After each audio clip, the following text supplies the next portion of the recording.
Hello and welcome back to episode 3 of I Know What You Watched Last podcast, and happy Pride Month! Hey, let's go, bro!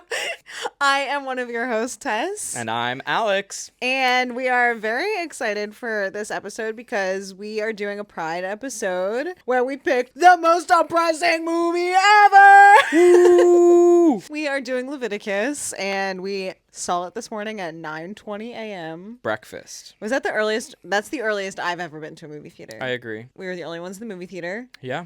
And you know what? We brought in coffee and they didn't even bat an They eye. didn't. I was so scared. Yeah, Ow. we were brave. We were really brave. But we did it. And then we burst into tears sobbing. Yeah, no, like actually loud sobs. hysterical. Anyways, happy Pride. Happy Pride. I kind of thought we were going to do, for a split second, we were going to do the Babadook and like dissect it on why it's like a gay icon. Right. And we were like, fun, Pride. And we're like, no, it's Leviticus. And then we were like, oh, it's really sad. Topical. Yeah. Well, do we want to dive in? Let's do it. I feel like you're going to steer the ship on this one. Right. Because I'm queer. Religious background. Oh, yeah. So religious. Religious trauma background. Right. Can't speak on either of those, so... So the movie opens up and we're kind of in maybe a camp setting following a lifeguard kind of closing up shop for the day in the showers. And she's walking by the showers and the shower mysteriously turns on by itself. And she turns around and starts to kind of talk to someone there. I think we're supposed to be led to believe that maybe this person's off camera until we quickly start to see that she's hooking up with no one. And then it starts to really turn and all of a sudden she's kind of being bludgeoned to death by something we cannot see. Very It Follows. Very It Follows, minus not being able to see it, right? Because at least in It Follows... Oh, wait, and It Follows the other people to see it. Yeah. Yeah, you're so right. But difference is... We see. No. No, like in It Follows, we always see it following them. Other people can't see it. In this instance, we didn't see what was attacking her. I was going to say that it changes the character, who it is. Right. Every time It Follows. Right. That's also, another difference. Yeah. Right away, we kind of gather that we're kind of in Australia. Because of their accents. But also just like a very small kind of rural town. You can kind of gather that it's maybe a little bit more conservative leaning because of like the set design. Mm-hmm. There's lots of power lines and farmland. And we meet our two protagonists of the film, Name, spelled N-A-I-M. I turned to you halfway through the movie and I was like, his name's not Nate? It's like, because she's like, name! And I was like... I know, part of me is like, wow, they really messed up. Like, insert name and script. I know, yes. It's spelled a little different. Yeah. But I literally was like, it's not Nate. No. Yeah, I know. It threw me off too. But you know what? We're just uncultured in the Aussie ways. Yeah. Oi.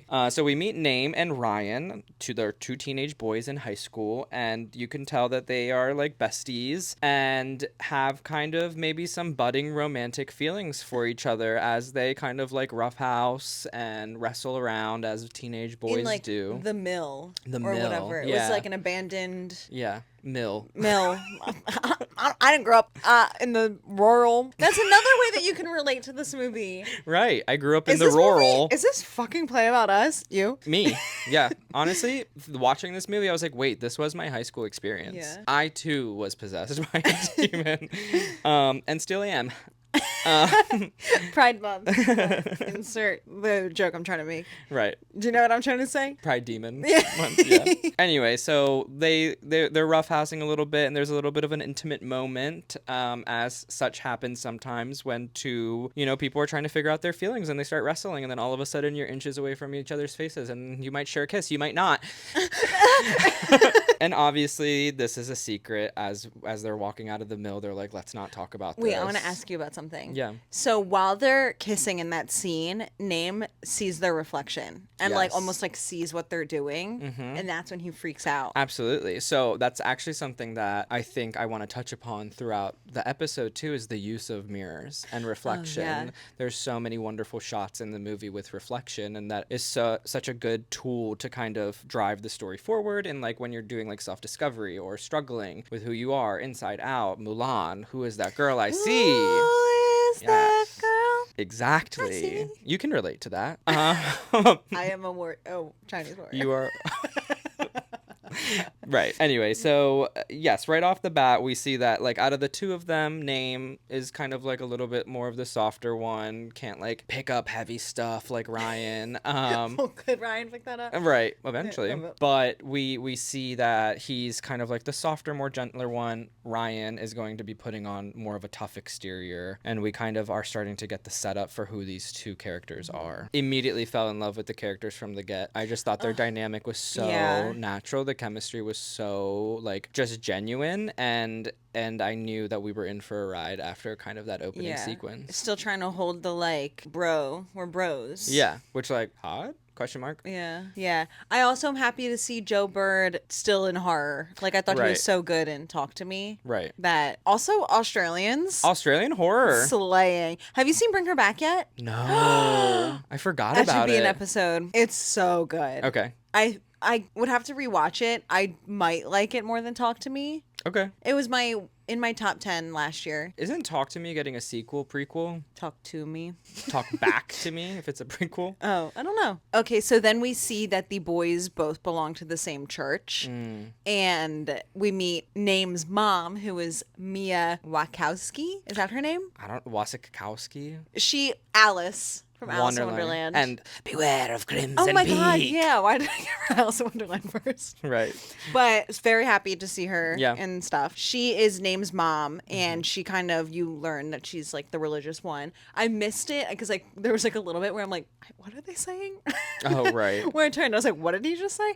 But that like the mom moved them to that town. Right. For some reason. It seemed like, from what I could gather at this point in the movie, like fresh start vibes. Okay, the dad is clearly dead. Yeah. And so... Is he dead? That's what I thought. Oh, he left? I don't know. Dad They not might in have said picture. it. Yeah, dad not in picture, so like fresh start vibes for them. So they move to this town. She's clearly very religious, brings Name to this. We see Name look around. We see that Ryan is there, and we see that... Henry? What's his name? Harry? The priest's son is also there. Pastor. We also get a scene, I'm not sure if it's next or where it is in the movie, but we see them in school setting very quickly, just to kind of also drive home that the priest slash pastor's son is kind of like the bully also. Yeah. We see him like using his phone to reflect light into a girl's eyes that's like presenting. We see that he kind of just like sucks. Yeah. So I feel like that's like helping paint his character, that he's like the priest pastor's son, bully, also goes to church with them, whatever. Right. So then Name is walking. I don't know if his goal is he like walking to Ryan's house. I think they're pretty close in neighbors. Okay, I'm assuming. Because he walks to Ryan's house, goes to the backyard, and finds Harry. We should really know this guy's name. I'm going to look it up. There is where Hunter confirmed by the internet. It is not Henry or Harry. Close. And that it is a pastor. I also looked it up, not a priest. What's the difference? Priests, it's like, first of all, it's like different types of like Christianity, and then priests can't marry and have kids. Pastors can. Yes. So he goes and he sees in the backyard Ryan and Hunter, and they're throwing rocks at each other. Yeah. Which, odd. It seemed like they were mad at each other, but then Name sees them kiss. Right. It's kind of an expression of like not wanting to. It's like toxic masculinity, right? You don't want to lean into this kind of these gay feelings, so you're kind of trying to assert some form of like bro dominance, like rough housing, and that's kind of what's going back and forth. I will say this shot was also gorgeous. Because you couldn't really see, you thought he was seeing an invisible person? Well, no, not necessarily, right? Because we don't know what's happening quite yet. It's happening in between laundry drying and it's flowing, and you don't really see what's happening, and then you finally do whenever they're kissing, like the sheets part. Yeah. And that was such a gut-wrenching feeling. It's so relatable, seeing somebody that you have such intense feelings for that you're not really sure what they are, or like you're still trying to figure things out, but you know that you do not like seeing them kiss someone else. Been there. He sees him kiss him. Also, I would relate the rocks to how Name and Ryan would just like wrestle. Yeah. But I guess maybe the rocks are more like, because Hunter's the bully. I don't know. Like, I'm like, why is it so much more aggressive? I think maybe because Ryan actually cares for He doesn't want to like hurt him. He doesn't want to hurt him. Oh, But also, we'll get to that. There's also like a theory, like kind of like an allegorical connection too for like punishment in the Bible. You get stoned to death. Oh yeah. It's like there's lots of like connection to the theme. So then, in anger, obviously he sees the boy he loves, love probably, kissing another boy. So he's very upset, and he finds himself at the pastor's house, where he then tells them that their son is gay, and he is kissing the other boy at the church, Ryan. Big bummer there. Big bummer there. That really bummed me out because I was like, oh, I don't want you to have any faults. I want you to be like a perfect little gay character. But I know. I like obviously can understand his like lapse of judgment, and it's one of those things where it's like, if I can't have you, no one can. And obviously he's still grappling with his own feelings. Yeah. He like doesn't want it to be real. Yeah. After Name kind of outs Hunter and Ryan, we find ourselves back at the church with a very scary priest. I think this one's a priest. Levels of horror here. Pastor to priest pipeline. I believe we even see a glimpse of like these very intense tattoos on his forearms. I thought that too. That he is like they almost gave like weirdly modern. Well, no, I think the tattoos were kind of giving white nationalist. Like they were like, I obviously we're not like privy to Australian symbolism. Yeah, these tattoos were like something that I clocked right away, and even on his hands he had the dots of stigmata. Like he really thought he was Could like, you see what any of the tattoos were? one looked like a bird, like an eagle. Like that's why I clocked it at first, because I was like, is that like a white nationalist tattoo? Like what is this man doing? But also like to mark yourself with a tattoo of stigmata, which is like the markings of Jesus being crucified, almost seems blasphemous. So going into this, he is kind of doing this I don't know, sacrament on Hunter and Ryan to cast out their queerness, almost like a conversion therapy in front of the whole church. Like everyone's there in support. Name is also there. The boys are kind of mocking him the whole time, kind of like just like smirking and giggling, until he whips out a lighter and says a little line, and then all of a sudden the boys start to convulse and are having like these very intense episodes and screeching for help. Clearly something is wrong in our eyes. It clearly did the job in the priest's eyes and the other community members' eyes. So after the ritual goes wrong, we see Name try to go to Ryan's house to chat with him, and we find him again in the backyard amongst the drying sheets. These sheets are still not dry. And he's talking to someone, so Name takes pause, and we see the sheets kind of flow again, and Ryan's talking to no one that we can see. Flashback to the beginning of the movie when we saw lifeguard girl talk to no one. So we know something is very wrong. We watch Ryan kind of agree to something, and Name follows him to kind of a skating rink where Ryan goes into a photo booth, still kind of muttering and chatting with someone, and a series of photos start to pop out of the photo booth, and we see Ryan eventually shirtless making out with no one. That's when he starts screaming for help. Name pulls back the curtain. Ryan is low-key levitating inside the photo booth with with intense handprints around his neck. Name tries to help. He gets launched across the skating rink. Anyway, Ryan's getting the shit beat out of him by this non-existent apparition. We start to discover then that this entity is taking the form of the person that you kind of want the most, love the most, feel for the most. That reveal for two reasons. So one, watching the trailer of this movie, I only thought that Name was the one being haunted. Right. I didn't think they both were. Right. Which obviously at this point, Name's not. Right. But also to hear that I thought he was seeing Hunter. Mm-hmm. And so when he walks out of the photo booth and it was like, it was you. Right. And I'm like... Right. And at that point, we don't necessarily know how it works yet and why it appears. Still, even the fact that he was seeing him, I was like... No, so true. So obviously for Name, it's going to look like Ryan. And for Ryan, it looks like Name. So then Name goes and contacts Hunter. I guess, is it a gas station that Hunter works at? Yeah, yes, right? Yeah. So he's at a gas station. And for some reason, which I was watching the movie, I was like, how are you locked inside? Oh, right. The whole time. So the scene is Hunter is outside talking to somebody, and Name sees that Hunter's talking to no one, obviously can put two and two together that what is happening to Hunter just happened to Ryan, which cute, kind of sad for Hunter, cute for Ryan and Name that Hunter's probably seeing Ryan. Right. And Ryan was seeing Name. Right. But he starts to see Hunter throw rocks, which is like get rocks thrown at him and stuff like that. I don't think they ever end up kissing, do they? Or anything romantic? I can't recall. I don't know. It might just be rock throwing, but then we see Hunter start to get attacked. and Name for some reason is locked inside a gas station. Yeah. He can't get out. He eventually gets out, but it is too late. Hunter is dragged into the woods next to the gas station, and then we see a shot of his decapitated head in the grass. Name, in this frenzy of like, oh my god, what is happening? Oh my god, I did this, basically goes to the police and kind of, I guess, like comes out Yeah. to the police officer. Yes. And I'm confused on why the police officer found it her place to then out him to his mother. Right. I think at the end of the day, it's the town that they're in. Yeah. Right. They're still in that conservative town, and he's clearly going through an episode. So I think it was her maybe trying to give the facts of your son is dealing with XYZ. Yeah. I thought that this was like a very interesting, also like cinematic feature of the cop telling Mia Wasikowski. I was like, because like we know her to be usually like a protagonist in movies, and I feel like this was the turning point of revealing that, oh, she's actually like a villain. Because we're not seeing the cop's face, we're seeing Mia's face. Her name's Amelia in the movie, Oh, but yeah. we just keep going. So we see Amelia, Mia's character, just looks so, it wasn't even upset to me. It was like anger. Yeah.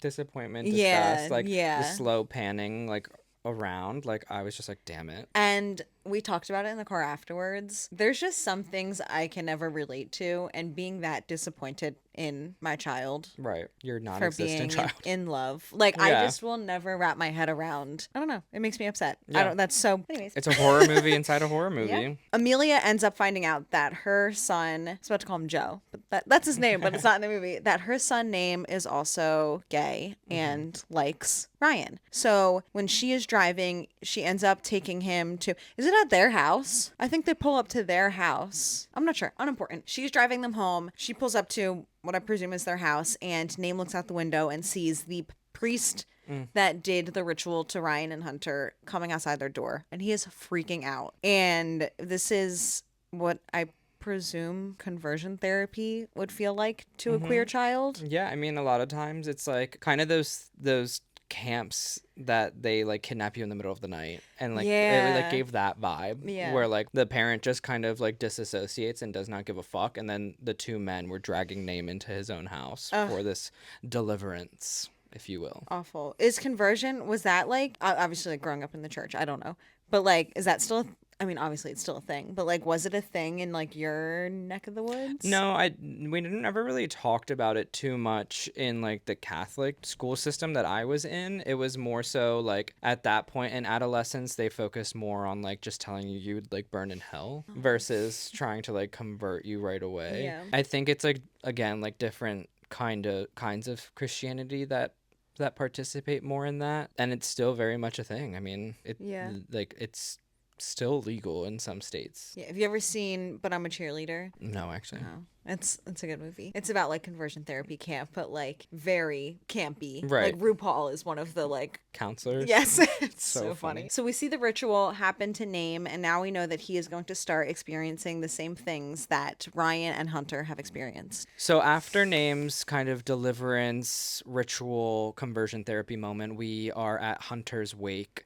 And this is really the first time we kind of start to see the entity appearing to Name as Ryan, where they're kind of chatting outside away from the gathering and start to like kiss. But then Ryan starts to attack Name. Kind of they break through a fence and they end up back in the backyard, and Name gets up really quickly. The entity's gone. We don't know why yet. But then when Name turns around, Ryan's walking out of the house concerned. And this is when Hunter's sister kind of takes both of them, and they talk in a room privately, and she explains the story of this lifeguard that she heard about, and that this lifeguard's girlfriend has kind of like lost her mind a little bit after her brutal death, which obviously is the lifeguard from the beginning of the movie, and that the girlfriend insists on staying around a hospital because she says she's safe when there's other people around, which we then come to find out that the entity or whatever this thing that takes form as the person that you love does not appear when you are are around other people, which I think is such another interesting kind of nod to this whole kind of queer experience. But also when you're dealing with something or going through something, when you're surrounded by other people, you're not really thinking about what's going on. But the second you're alone and in your own thoughts, those feelings come like washing over you, which I think is like a cool way to kind of address. It's like easier to mask when you're in a group. Exactly. Yeah. So, you know, this curse or whatever starts to really spread through Ryan and Name's life. They're in like serious danger, but while it's kind of taking form, we're really starting to see that the people that they would typically turn to for support, parents, community leaders, teachers, whatever, are not helping them at all. They start to become like obstacles rather than sources of protection. And it's like, who do you turn to if the people that you're supposed to trust the most aren't there to protect you? Name and Ryan are forced to really rely on each other while also questioning, is that you? Can I trust you? Like, hello? Has Name gone to his mom at this point and tried to explain what was happening? No, not yet. He tries it twice. And the first time, remember, she's kind of just like, okay, and get your stuff out of my room. Yes. Okay, so Does that happen? I think it happens pretty soon after this. Yes. So like in this kind of effort of like the entity starting to appear more and more, Name sees it at their house and he has like nightmares and bad dreams and he gets freaked out, so he goes to sleep in his mom's room. And the next morning he tries to just like finally talk to her about it again, and she has no time for it whatsoever. She's like, get your stuff out of my room. I gotta go to work. I'm gonna be home late. Very dismissive. Yeah. Kind of reminds me of like, I don't know if it's in like movies or where I've seen it like happen, but when like queer children try to find comfort in their parents and the parents just find it easier to like ignore them and act like it's not a thing, and like if they don't hear it, it's not real. Totally. Don't ask, don't tell, sweep it under the rug, all those things. 100%. It's just such an interesting added layer that there's like a physical entity about to kill your child, which like like this movie, it's like just because it's not like a demon following them around trying to kill them, right, doesn't mean that like the weight and pressure of what they feel like as a burden isn't doing the same thing. 100%. It reminds me so much of I saw the TV Glow. Oh yeah. Where like we'll get to it, but like where this movie, spoiler alert, I'm assuming if you're watching this episode you've seen this movie, but like where this movie has a quote unquote happy ending of like acceptance. I Saw the TV Glow doesn't. Right. But it's like very similar story where like you're just choosing to let this like burden kill you. Totally. Quote unquote burden. Right. Like the weight of acceptance kill you. And like also in like the themes of it kind of being like connected to so many other things, or there being like allegory, like, okay, the thing that you love the most right now is going to kill you, and in that sense that is you being queer or gay or whatever, and that is a lot of the times what leads queer people to suicide. Like the thing that you love is what makes you feel like not that you'd want to be around anymore. So we see like Amelia, mom, deny him yet again, and he's home late alone, and we know that this entity is going to attack, and of course it does, and things just really start to escalate. So the boys really have no choice other than to do their own research and go to the hospital to visit this girlfriend. Oh, but they take the bus. Right. And they take the bus. They don't do that. They take the bus on the way home.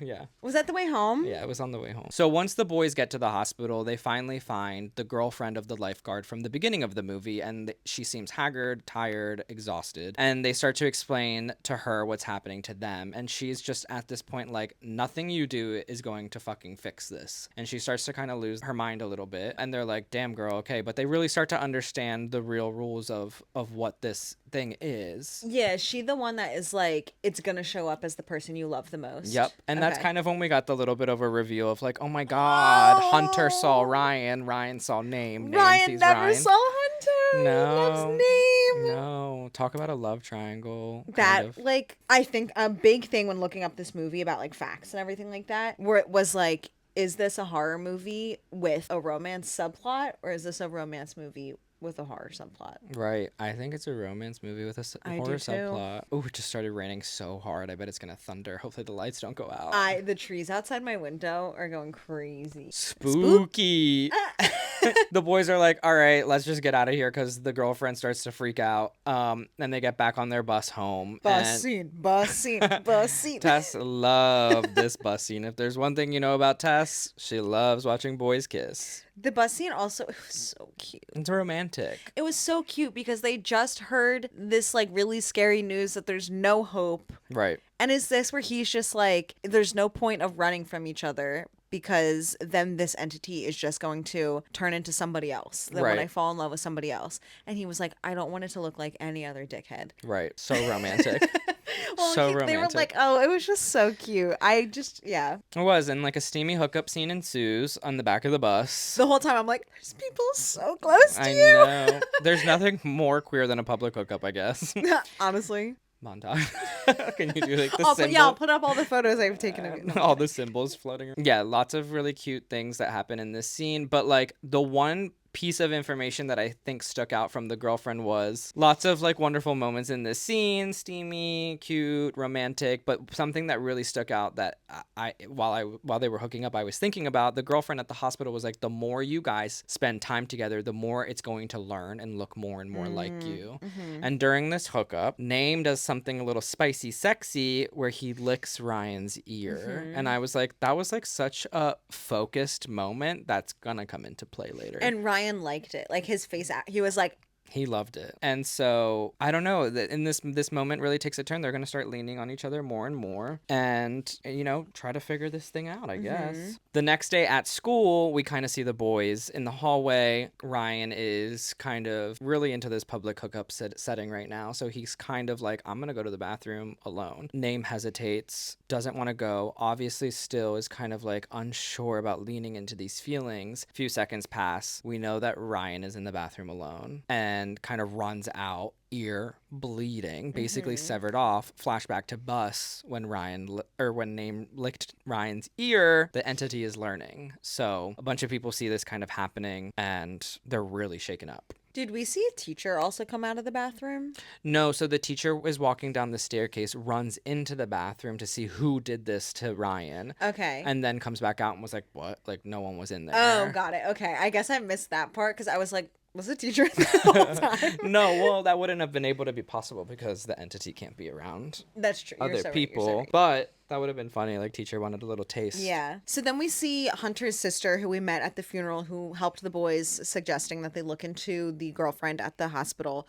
She offers to help them by taking them to see, the priest that can undo it. Yeah. She says she can help them, maybe undo the curse, whatever. Brings them to an abandoned parking lot. And very funny, this scene. We are alone in the movie theater. We don't typically talk in a movie theater. I want to establish that right now. But we Right. were the only two people in there at 9:20 a.m. Right. So you were like, I'm so glad she turned out okay. Like, I was really untrusting of this girl. Yeah. 15 seconds later, we realized she was setting them up to get the shit beat out of them Right. by these homophobic bullies at school. Right. And she kind of frames it as like, you're the reason my brother's dead. Right. And she says that to Ryan. And then to Name, she says, and because you told my parents. And that is the first time that Ryan is hearing that the only reason they got caught is because Name outed them. Mm-hmm. They start to get the shit beat out of them. Ryan is able, luckily it wasn't a long scene. I was Right. like, are we just going to watch like this scene of these two gay boys being beaten? Mm-hmm. It was a very quick scene. Right. And because Ryan ends up getting away,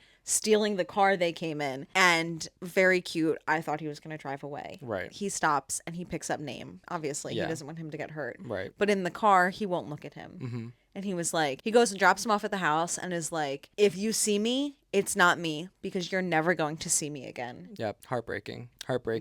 Something that this scene really established to me too was kind of like the flipping of, was her name Sarah? The sister. The sister, I think. Doesn't matter. Fuck her. But I just thought it was so interesting how she wanted to help them at first, and then all of a sudden when it kind of became more inconvenient for her, she all of Yeah. a sudden wasn't an ally anymore. So in my mind I was like, this is so real for like, because this movie touches upon like lesbians and gay guys, cis, but it just is such like an interesting marker for those types of people that are like, you can be gay, kiss other boys, but don't start doing any of that trans shit or whatever. So yeah. it's like those types of allies that are like okay with you fitting into like such a neat box, but whenever it's not good for you anymore, all of a sudden you want to turn on the people you're trying to support or whatever. I just thought that was like really interesting. She also, like, I feel like was a good example. Like, I think we picture like homophobia and conservativeness amongst like older people. Yeah. Whereas there's like a unfortunately large crowd of people our age Right. that do still think this way and act this way and are like, ugh. No, it's probably, I mean, it's probably like on the rise again a little bit too. Yeah. Like with all these like alpha male Yeah. like Red role pills, models out there. yeah. And these like podcasts or whatever and trad wives Yeah, and fuck. I know. Fuck podcasts. Anyone can get a mic these days. I mean, literally, we bought these mics online. But also, I mean, we should have known. I mean, I should have known at the beginning of the movie, kind of, or not the beginning, like when we first meet Sarah, just in passing, she's doing a puzzle, and it looked like of a black, like a Black Phillip you're type so figure, right. like something evil. Yeah. And I that just kind of is like a unsuspecting evil. Yes. Yeah. Exactly. That's good. Thank you. Also, because maybe it shows that she's like deeply ingrained in her religious upbringing, whereas like Hunter clearly was like breaking that a little bit. Right. Yeah, that scene was a little bit heartbreaking too, of just the way Ryan pulls up in the car, not looking at him, but like Still cares about him. it's like that type of love is so. And you know what's crazy? Ryan was probably still seeing Name after that. Oh, 100%. Like, because the love wasn't gone. Right. That night obviously is a long night for Name.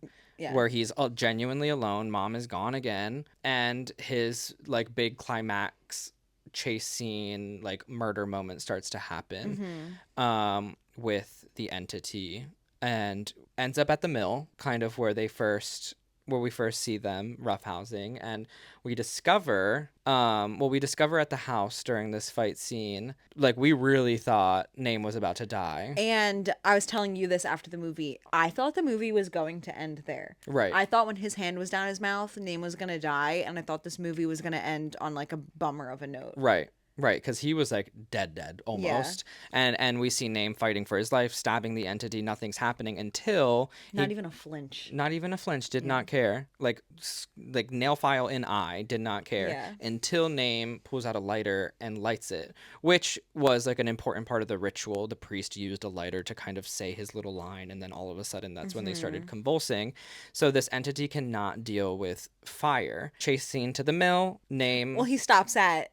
Was it a gas station or like a 7-Eleven? Oh, yeah. And everyone, she's like, we close in 10 minutes. And he was like, you can close. Can you just stay here? I need to be with someone. And then we see a scene of all like her driving away. Yeah. And he's left alone. Yeah. Which, like, I always bring it up. I'm like, if someone approached you like that, would you stay with them? I would for like, I need to ask a couple questions. I mean, I would think they were like. No, I know. I guess in that setting, unfortunately, it's like someone our age-ish, like what is going on? Yeah. Like clearly like whatever. I don't know. It's true, but like again, another like kind of tie to like you're literally crying out for help and no one is helping you. That is true. I think about, so I did the Ready or Not episode with Hack the Movies, Tony, and we talked about when she gets away in Ready or Not, the first one, and she runs out to the road and she's just covered in blood and she's trying to flag a car down and the car keeps driving. And he was like, I don't think if my mom ran out like that, I would stop. Like, which is so true. If you see like a person run out of the woods covered in blood,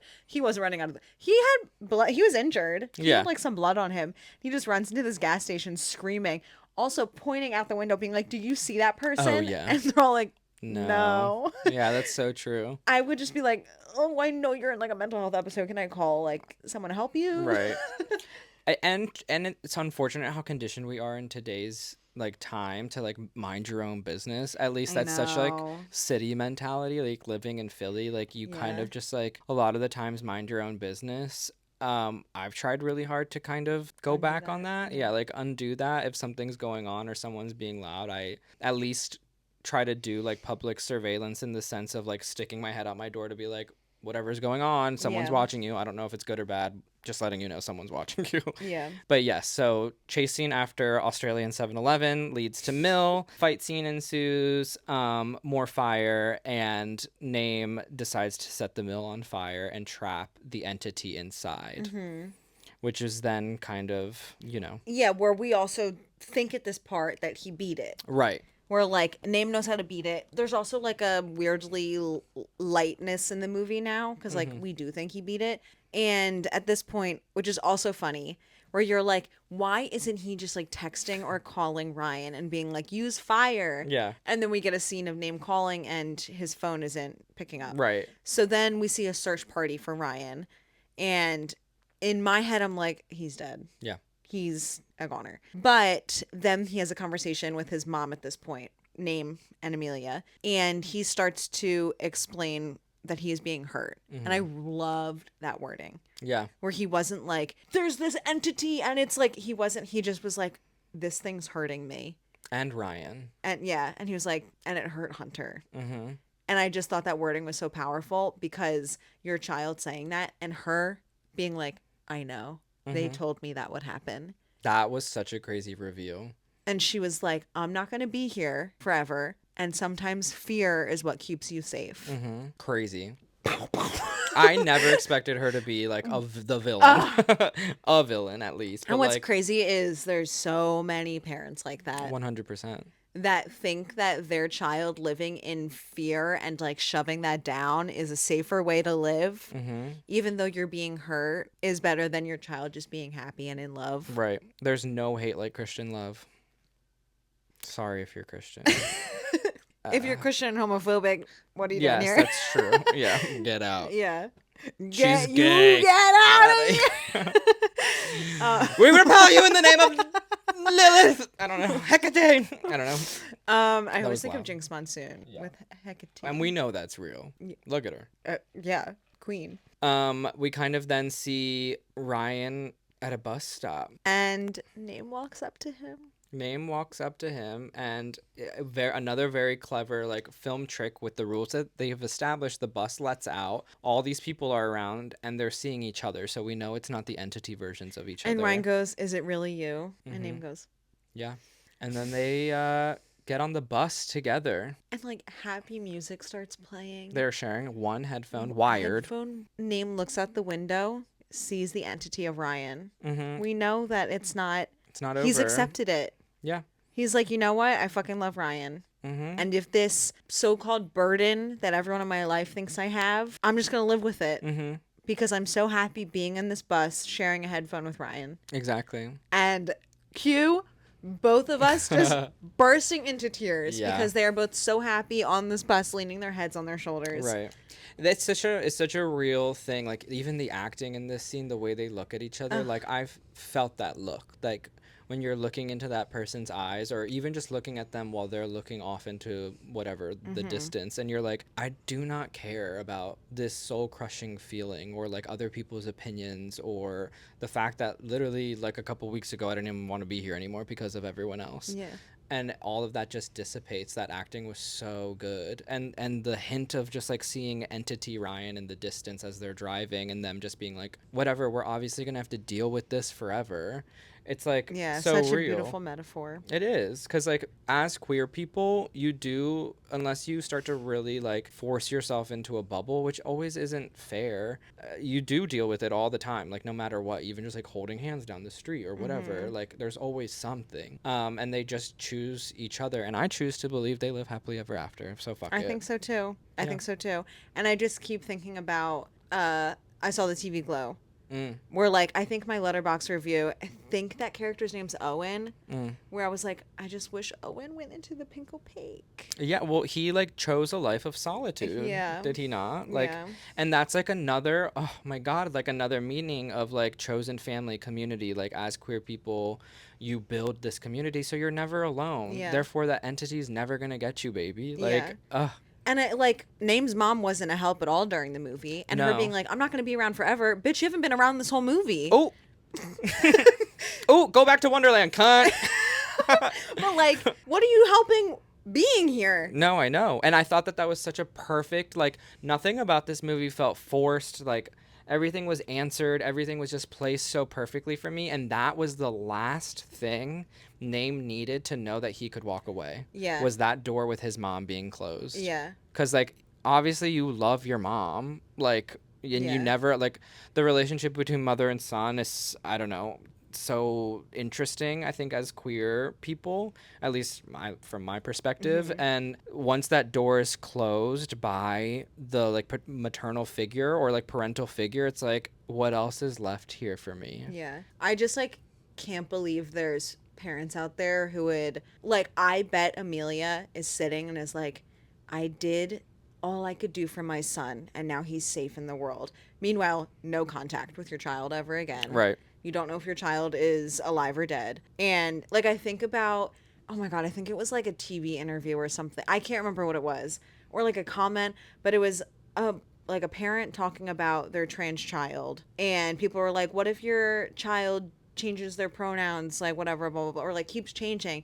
And she was like, I'd rather my child change their pronouns as many times as they want than write their obituary. Right. Wow. Because like, True. and I don't know, True. I'm like, there's parents like that, and there's parents like Amelia who's like, well, now I made it so that every time you picture someone you love, you get brutally beaten to death. Literally. Like, Literally. It's so crazy. And I mean, I'm assuming Mia is like us, like a normal, decent human. So like there is kind of the actress. Yeah. I was like the I'm actress. nothing like that. No. So like there is like a form of comfort knowing that she chose this role and like took it on and like is like carrying it. Yeah. Being like the total opposite in real life. Hopefully, I don't know anything about her, I guess. I mean, that would be crazy. I If know, she I took know. this role and she was like, I'm the hero Yeah. of this story. No, I know. I loved this movie. I gave it a 5 out of 5, which is so. I try not to do all the time. Yeah. It just brought so many emotions out of me, and just I thought again it was so beautifully shot and acted and written, and the music was so great. And there's just so many themes that are so important, and but at the end of it all, like the message is love, like. Yeah. But it was just so good. The ending of the movie made the score a lot higher for me. Like sometimes while I'm watching the movie, I'll be thinking of my star rating on Letterboxd. Yeah.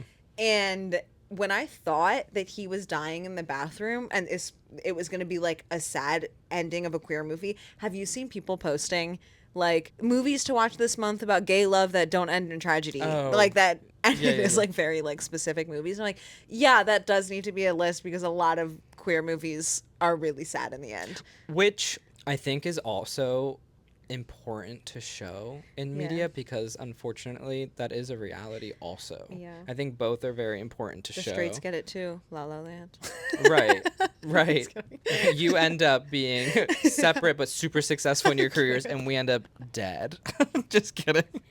That's so fucking. You do remember Titanic? Oh no, Titanic, La La Land. Right. Just kidding.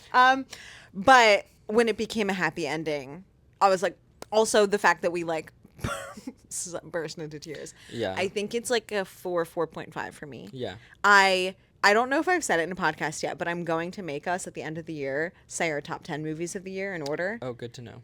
And I know because you were like, Leviticus is number 1 right now. Yeah. But I don't know where I'm going to put Leviticus. It's definitely in my top 10. No, and that makes sense because you hate gay people. Yeah, actually, happy. Straight Pride Month. Thank God it's almost July. And I'm gonna... Your birthday. It is my birthday month next month. Yeah, I absolutely adored this movie. Yeah. Do you have any fun facts?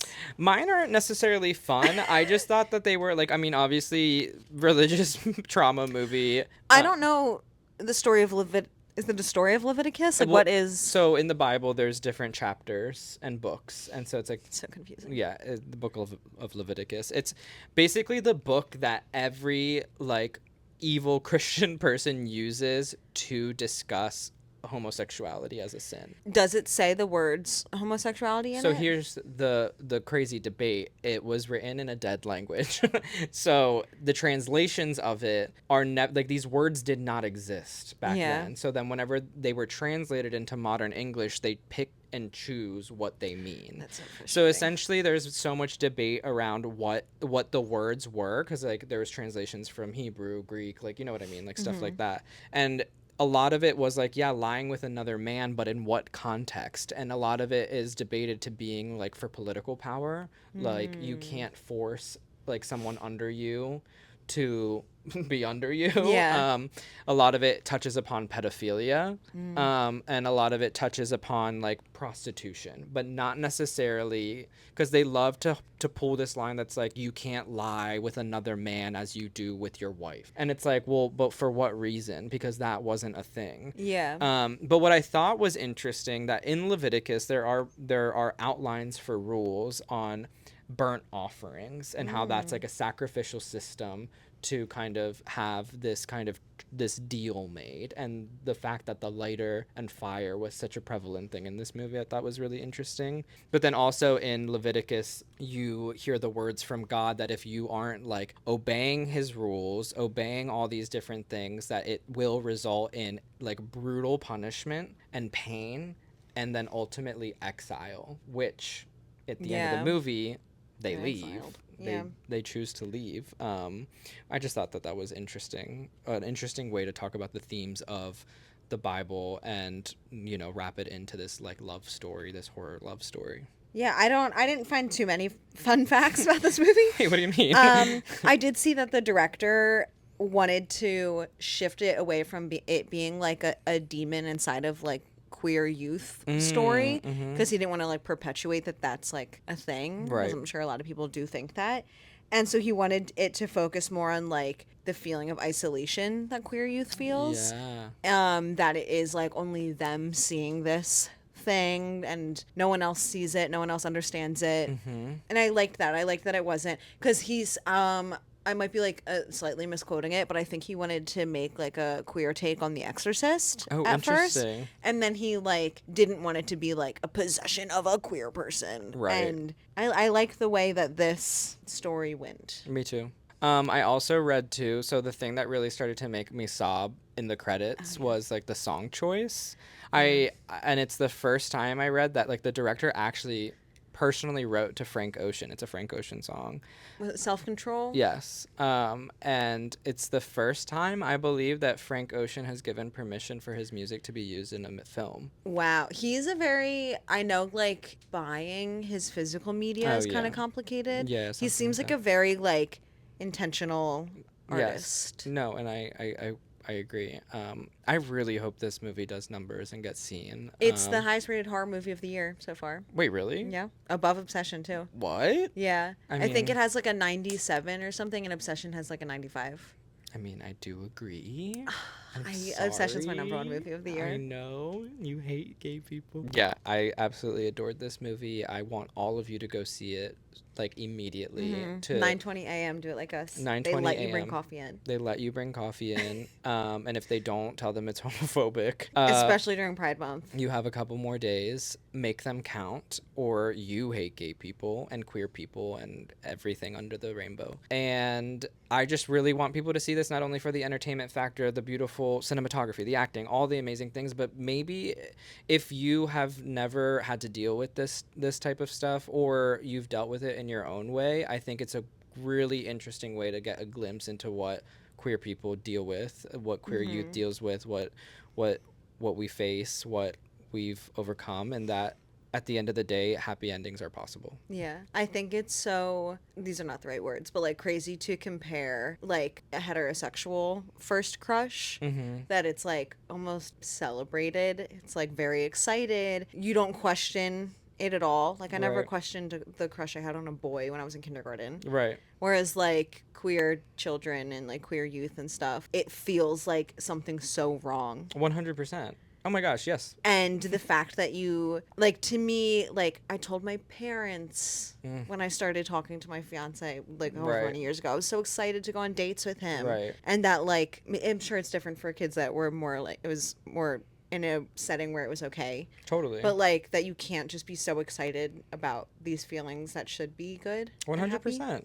100%. I like literally when I was these characters' ages, like dealt with very similar things where it's like you start to develop feelings for someone and you're like, what the hell is this? Yeah. And you're like, I can't ever act on this. I don't even understand what it is. But all. Did you know it was, like, attraction? Or were you like, what is this feeling? No, I mean, like, it's one of those things. It's the brain is so interesting where it's like, you know, but you force yourself to not know. Like, I don't even know how to describe it, but it's also like fear of losing a friendship, fear of, you know, like you're getting bullied. You don't want your bullies to be right. You know that you're in a Catholic setting, at least I was. So like, you know, you're going to hell. You don't want to disappoint your family. Like all these different factors. Plus like puberty and you're 16 and all these crazy things are already happening to your body. I just like remember like being in the chapel, like praying, being like, please just fucking fix this. Like, I don't know what the hell this is. Which is crazy context for like this. I know, literally. And like just being so worried that my friendship was going to ruin. But I will say, like, I will never forget this person sitting me down and being like, you can just tell me, it's not going to change anything. The friend that, like, yeah, I had feelings for, who, like, in hindsight, I didn't necessarily realize that I did, or at least I wasn't allowing myself to know that I had feelings. But looking back as like a 31-year-old now, I'm like, what a crazy thing for a teenage boy to sit down his best friend and be like, if you're gay, I don't give a fuck, just tell me. And I didn't. No, I know. And I did not. I refused. I absolutely 100% refused. And unfortunately, like, in my own weird entity way, like, it did win, kind of, because I ended up, like, isolating the friendship and kind of blowing it up and never talking to this person again. Yeah. So if you're out there, hey. You did, like, what it wanted. Amelia and the entity and all of it wanted. Yeah. And, 100%. you know, it just took a couple more years, but you beat the entity. Right. We did it, y'all. Happy Pride. I don't know why that just made me so emotional, because I'm like, you could have had a really different friend. Yes. You could have had a friend that, like, was cruel. 100%. No, 100%. And I, like, never thought about that moment until adulthood. Mm-hmm. Like, this, like, very, like Ryan, like, it was like a Ryan figure of like the jockey type, and like he did not give a fuck, and I just thought that was really cool. I mean, granted, he didn't like necessarily subscribe to anything religious whatsoever, but I just thought it was like a very cool thing to do as teenagers, looking back on it. But yeah, there is power in queer joy, 100%. All right, everyone. Well, that was our third episode of I Know What You Watched Last podcast. Thank you for joining us. Until next time. Bye. Bye.